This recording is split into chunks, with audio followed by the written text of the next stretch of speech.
ਅਗਲੀ ਖਬਰ ਦੇ ਵੱਲ ਵਧੀਏ ਮਿੰਟੂ ਜੀ, ਤੇ ਗੱਲ ਕਰੀਏ ਅਮਰੀਕਾ ਭੇਜਣ ਦੀ। ਅਮਰੀਕਾ ਭੇਜਣ ਦੇ ਬਹਾਨੇ ਅਗਵਾ ਕਰਕੇ ਕਰੋੜ ਦੀ ਫਿਰੌਤੀ ਮੰਗ ਲਈ ਜੀ ਬਾਅਦ ਦੇ ਵਿੱਚ। ਹਾਂਜੀ ਦੇਖੋ, ਅਮਰੀਕਾ ਵਾਲਾ ਕੰਮ ਹੈ ਜਿਹੜਾ ਉਹ ਬੜਾ ਕਸੂਤਾ ਹੋਇਆ ਪਿਆ ਕਈਆਂ ਵਾਸਤੇ। ਤੇ ਜੀ। ਇਹ ਹਰਿਆਣੇ ਦਾ ਮਾਮਲਾ ਹੈ ਜੀ।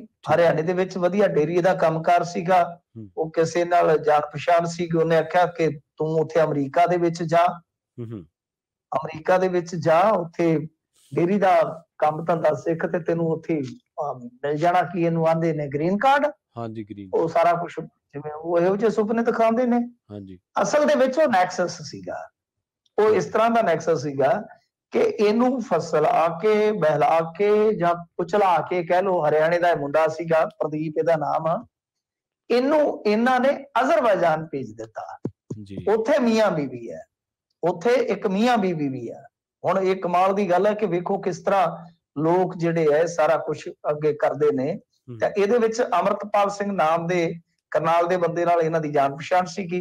ਇੱਕ ਪੰਜਾਬ ਦੇ ਮੋਗੇ ਤੋਂ ਆ ਦੀਪਕ, ਕੋਈ ਇੱਕ ਸਿਵਾਨ ਤੋਂ ਆ ਕੋਈ ਸ਼ਮਸ਼ੇਰ, ਤੇ ਇੱਕ ਜੋੜਾ ਹੈ ਮਮਤਾ ਰਾਣੀ ਤੇ ਉਹਦਾ ਪਤੀ ਆ ਵਿਕਰਮ। ਇਹ ਭਵਾਨੀ ਤੋਂ ਨੇ ਜਿਹੜੇ ਕਿ ਅਜ਼ਰਬਾਈਜਾਨ ਚ ਰਹਿੰਦੇ ਆ। ਜਦੋਂ ਮੁੰਡਾ ਉੱਥੇ ਪਹੁੰਚ ਗਿਆ, ਨਾਲ ਇੱਕ ਦੋ ਹੋਰ ਵੀ ਆ ਸ਼ਾਇਦ, ਤੇ ਇਹਨਾਂ ਨੇ ਇਹਨਾਂ ਨੂੰ ਪਰੇਸ਼ਾਨ ਕਰਨਾ ਸਟਾਰਟ ਕਰ ਦਿੱਤਾ ਕਿ ਬਈ ਪੈਸੇ ਦਿਓ ਜੀ, ਨਹੀਂ ਤਾਂ ਮੁੰਡਾ ਮਾਰ ਦਿਆਂਗੇ।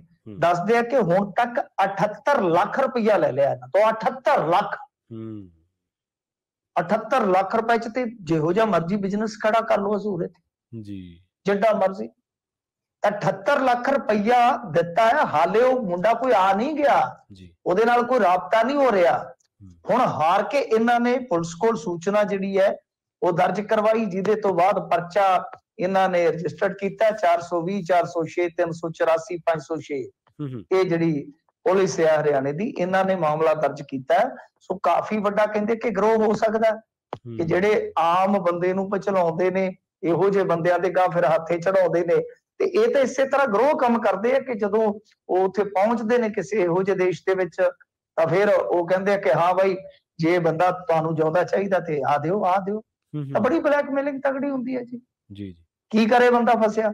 ਇਸ ਤਰ੍ਹਾਂ ਆ ਕਿ ਇਹ ਚੀਜ਼ ਜਿਹੜੀ ਹੈ ਉਹ ਸਾਨੂੰ ਆਪ ਵੀ ਵੇਖਣੀ ਚਾਹੀਦੀ ਹੈ, ਕਿਉਂਕਿ ਹੁਣ ਪੁਲਿਸ ਤਾਂ ਹਰੇਕ ਘਰ ਦੇ ਵਿੱਚ ਬਹਿ ਕੇ ਤੇ ਤੁਹਾਨੂੰ ਗਾਈਡ ਕਰਨ ਨੂੰ ਰਹੀ ਜੀ। ਬਿਲਕੁਲ ਕਿ ਬਈ ਅਮਰੀਕਾ ਕੋਈ ਇਹ ਥੋੜੀ ਹੈਗਾ ਕਿ ਤੁਸੀਂ ਇੱਥੋਂ ਦਿੱਲੀ ਤੋਂ ਟਿਕਟ ਕਟਾਈ ਵਿਜੇ ਨਗਰ ਦੀ ਤੇ ਉੱਥੇ ਜਾ ਕੇ ਪਹੁੰਚ ਗਏ।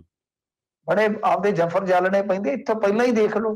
ਹੁਣ ਗੱਲ ਇਹ ਆ ਕਿ ਜਾਨ ਵੀ ਕਸੂਤੀ ਫਸੀ ਹੋਈ ਆ, ਪੈਸਾ ਵੀ ਸਾਰਾ ਗਿਆ, ਤੇ ਉੱਤੇ ਹੁਣ ਜੀਆਂ ਤੇ ਕੀ ਬੀਤੇਗੀ। ਇਹ ਕਹਾਣੀ ਕੋਈ ਇੱਕ ਕਹਾਣੀ ਨਹੀਂ ਹੈਗੀ। ਇਸ ਤਰ੍ਹਾਂ ਦੀਆਂ ਕਹਾਣੀਆਂ ਦੇ ਨਾਲ ਇੱਥੋਂ ਦੇ ਅੱਜ ਕੱਲ ਅਖਬਾਰ ਭਰੇ ਹੁੰਦੇ, ਖਾਸ ਤੌਰ ਤੇ ਨਾਰਥ ਇੰਡੀਆ ਦੇ।